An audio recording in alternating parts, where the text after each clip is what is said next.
So just a couple days ago I made a video talking about the leaks from Attack on Titan's additional pages to the final chapter. However, as of the past day or so, all of the pages have been fully leaked, not in the highest quality, but it's enough to understand what's going on. So let's talk about all that. However, I'll be making a focus on the last 2 pages because those are the most interesting, and it's basically Isayama's reaction to the fan base and how they've reacted to the final chapter, and it's kind of his response to them. And that's something that I didn't get to last time. So I just want to say before getting into this, literally as I was exporting the video, that's when the HD images came out. So there may be a couple moments in the video where I say, oh hey, it looks a little blurry, but you can see this. No, it's not blurry for you guys, it's just blurry for me. So yeah, I re-record a little bit, but I'm not remaking this entire video, so you guys can see the panels for yourself. But I just want to say that's why if I say some weird stuff, it's because I was working with images that look like these, but now they look like this. So anyway, Attack on Titan really loves to make me suffer. But let's get into the panels, I guess.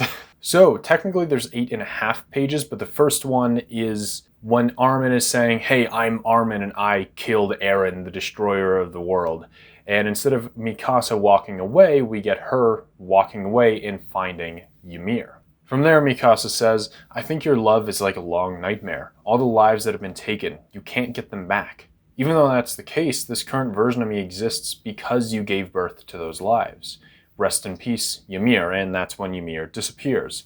But while they're talking, we get a little bit of a flash to King Fritz dying, and a lot of people are saying this is a plot hole, it's retconning, this and that, but no, when you think about it, it's really not. We are finally getting it in some form of context, other than just Eren stating it, that Ymir didn't want this, right? She is trying to break free from love, and the conversation with Mikasa proved that. This is her imagining what would have happened if she did not protect King Fritz.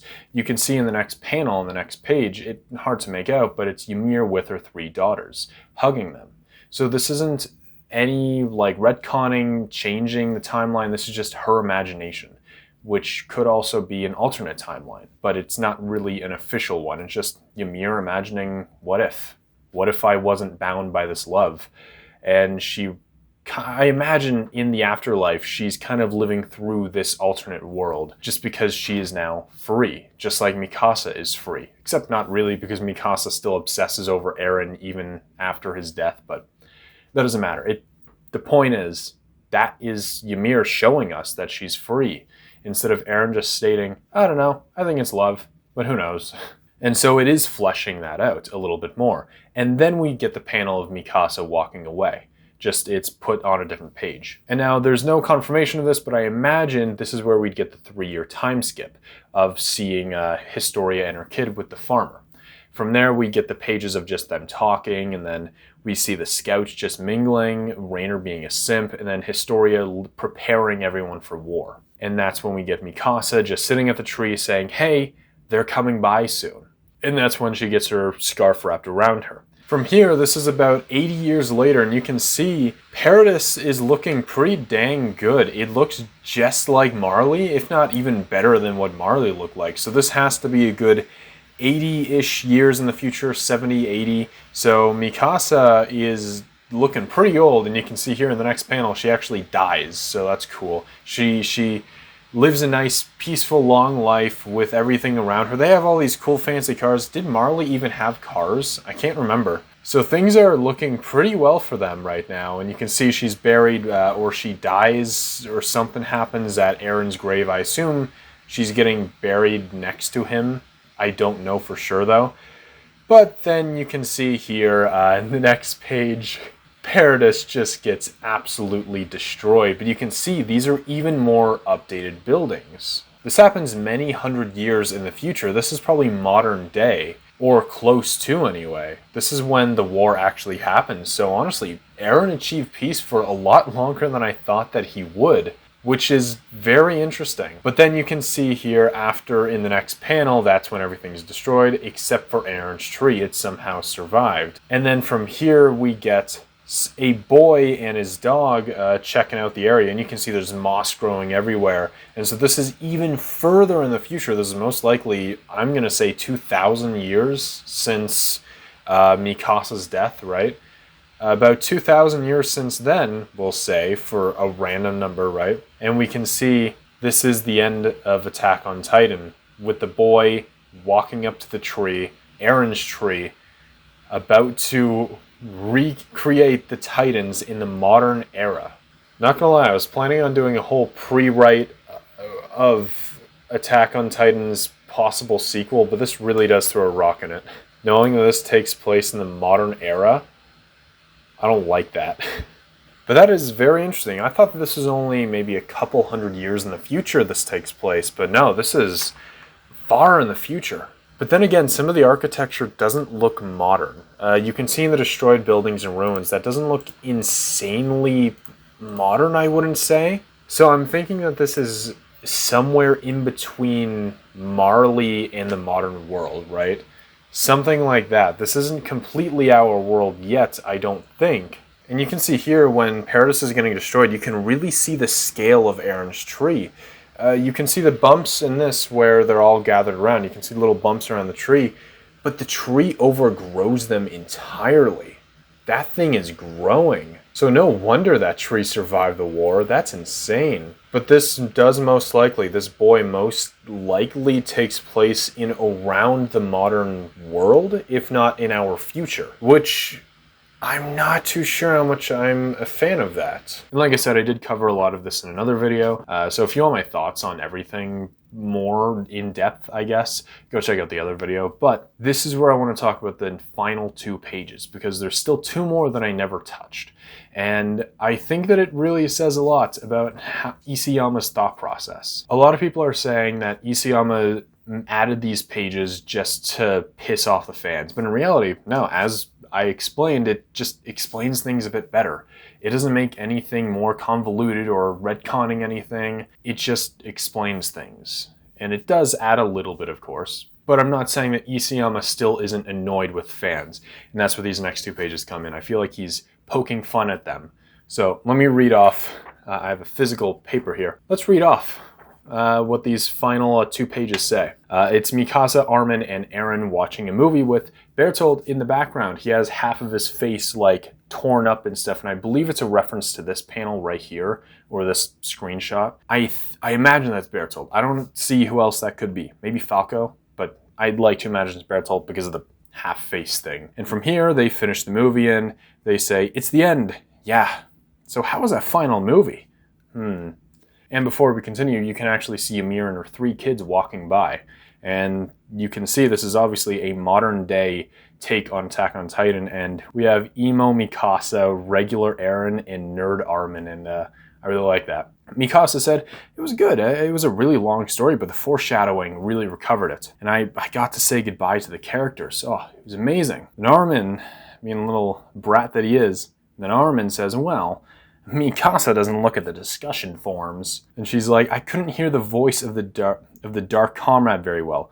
I don't know who she's referring to, but I don't really care, because this is where things get interesting. Armin's like, but the mystery remains. I've been predicting this ending of the series for over a decade, but it's all just so predictable. You'd think that they'd show us something more, something that subverts our expectations in a good way. And then Mikasa retorts with, I think that it's possible that you left room for your imagination. It could be that they dared to keep it simple. Sometimes it's easier to get to know someone when they have their flaws, right? And Armin says, that's not going to solve all my frustrations and questions, because I've been waiting for this day for 10 years. Eren, what do you think? Yeah, it wasn't so bad, was it? Well, I had a great time watching the movie with you guys. If there's a next one, we should go see it together sometime. However, it is hard to believe that there really were Titans 100 years ago.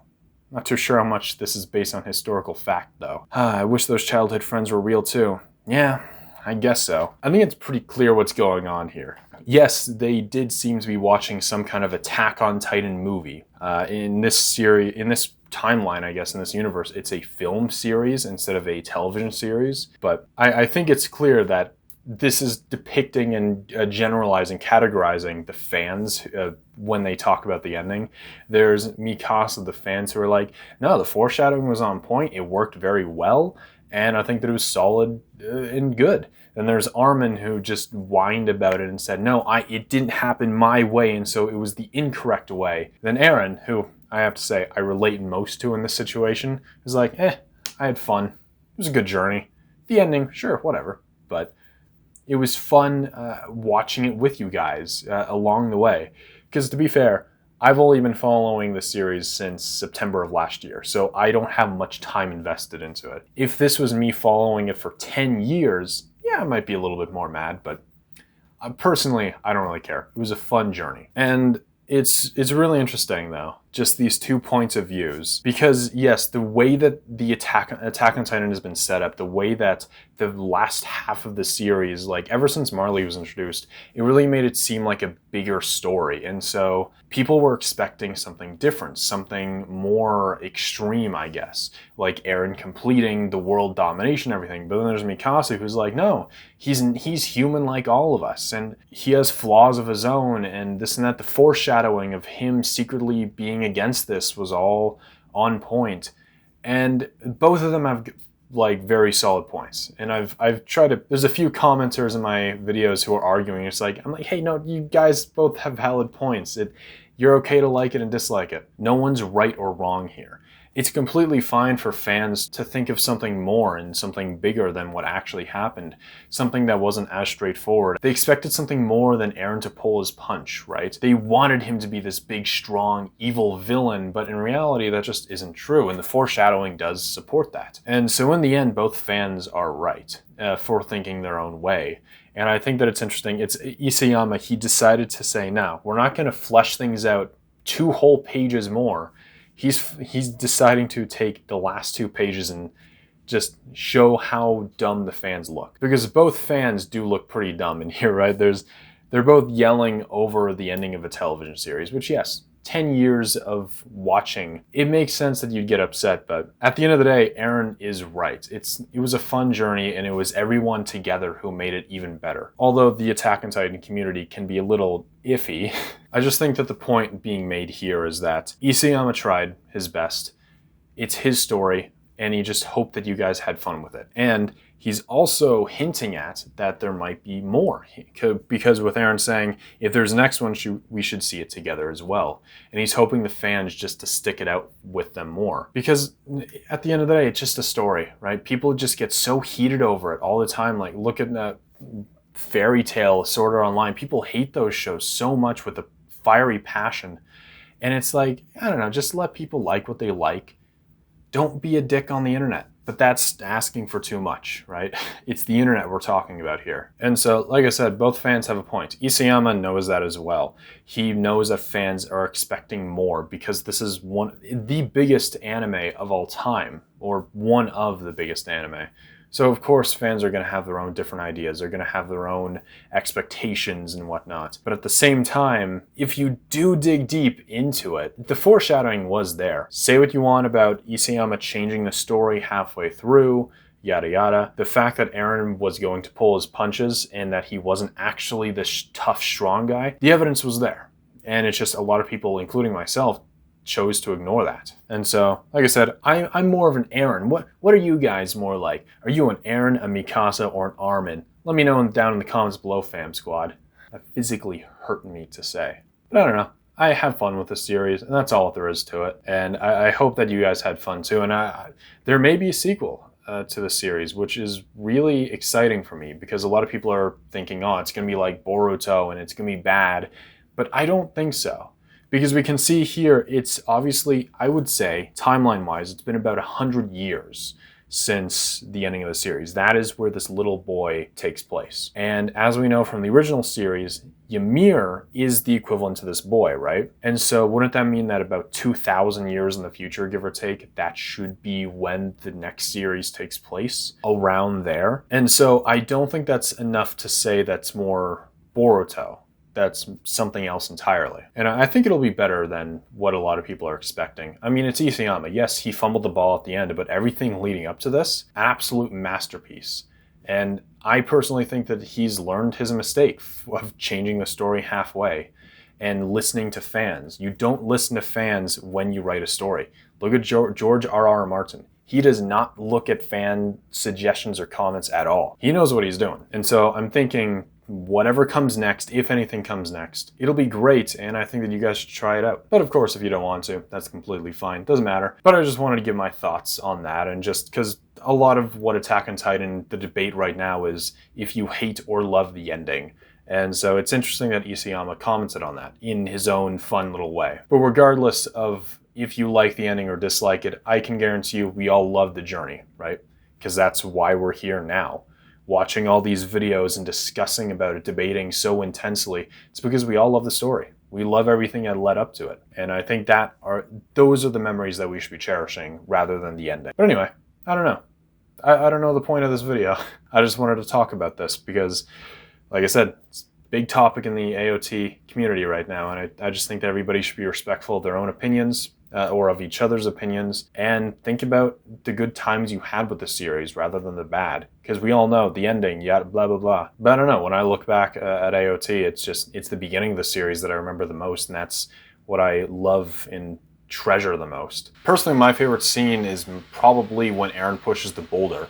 When I was watching the series and first getting into it, I could not wait. I was counting down the episodes till when I got that scene, because I've seen bits and pieces of it online, and something about it just really sparked a flame in me. So instead of talking about what you disliked about Attack on Titan, I think it'd be cool to talk about what we do like. So what's your favorite scene? I'd like to know down below, and I want everybody else to hear it as well. Yeah, for me, it's the boulder scene. So what's yours? I think that we should all be more like Eren.